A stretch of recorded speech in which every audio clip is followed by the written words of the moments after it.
আমার জীবনে আমি প্রথমবার বানালাম তালের বড়া। তো ভাজতে যে আমি নিজের পেটে কতগুলো চালান করে দিয়েছি আমি নিজেই জানি না। হ্যালো, আমি হলাম শিল্পা। আমার একটা লং ব্লগে তোমাদের সবাইকে স্বাগত। তো চলো প্রথম থেকে শুরু করা যাক। তাল ধোয়া থেকে শুরু করে তাল ছাড়ানো, তাল ধোয়া, তাল মাখা সবই মাই করেছিল। আমি একটু মার হাতে হাতে করে দিচ্ছিলাম। যেহেতু দুটো রেসিপি হবে, কারণ একটা হবে তালের বড়া আর একটা হবে তাল ঘোটা। এর জন্য তাল অনেকগুলোই ছিল। তাল ছাড়িয়ে ঘষতে আমাদের প্রায় সন্ধেই হয়ে গেছিলো। তোমরা ভিডিওটা দেখো পুরোটা, তাহলে বুঝতেই পারবে আমাদের কতটা দেরি হয়েছিল। তো দেখো, মা এদিকে তাল ছাড়াচ্ছিল, আমি এদিকে তালগুলো একটু জল দিয়ে ভালো করে মাখাচ্ছিলাম, কারণ যেহেতু অনেক তাল ছিল আমাদের অনেক দেরি হয়ে যেত, এর জন্য দুজন মিলেই করছিলাম। মার তাল ছাড়ানো সব হয়ে গেছে। যাই হোক, আস্তে আস্তে তাল ঘষতে ঘষতে আমার তো অনেক দেরি হয়ে গেছিল। এতটা দেরি হয়ে গেছিল, ধরে করছিলাম তাই হাতে খুব ব্যথাও হয়ে গেছিল। এরপরে আমি এদিকে বারবার তুলে তুলে দেখছিলাম কতটা এর মিশ্রণটা পড়ছে কিনা। বিকেল গড়িয়ে সন্ধে হয়ে গেল, তবুও আমাদের তাল ছাড়ানো হয়নি।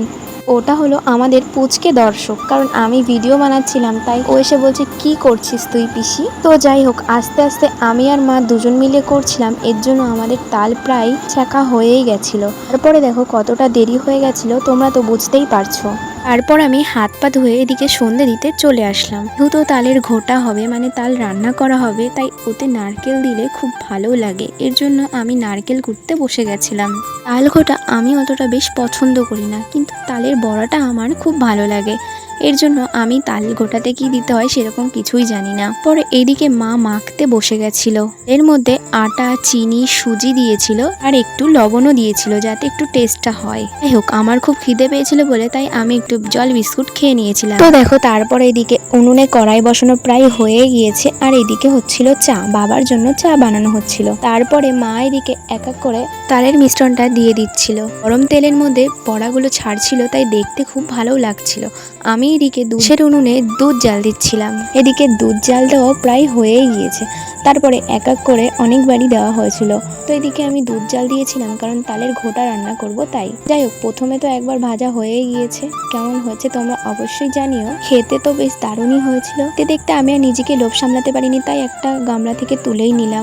আমিও খেলাম, বাবাকেও দিলাম। দারুণ হয়েছিল খেতে। তার একদিকে তালের ঘোটা বানানো হচ্ছিল। কি দিতে হয় আমি সেরকম কিছুই জানি না, তাই মাই আমাকে বলে দিচ্ছিল, আমি দিচ্ছিলাম। ঘোটার মধ্যে দুধ দিয়েছিলাম, চিনি দিয়েছিলাম আর নারকেলটা দিয়ে দিয়েছিলাম। এই নারকেল কোড়াটা দিয়ে দিয়েছিলাম। তারপরে এখানে কন্টিনিউ আমি ঘুরিয়েই যাচ্ছিলাম, কারণ না ঘোরালে তলায় জড়িয়ে যাবে। তারপরে দেখো, একদিকে বড়া ভাজা হচ্ছিল আর একদিকে আমি তালের ঘোটা রান্না করছিলাম।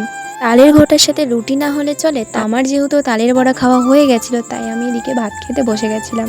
এর ভিডিওটা এই পর্যন্ত। আমি জানি আমার ভিডিওতে অনেক ভুল ত্রুটি আছে, সেই জন্য তোমাদের সবার কাছে আমি ক্ষমা চাইছি। যদি তোমাদের ভালো লাগে অবশ্যই লাইক, কমেন্ট, সাবস্ক্রাইব করে যেও।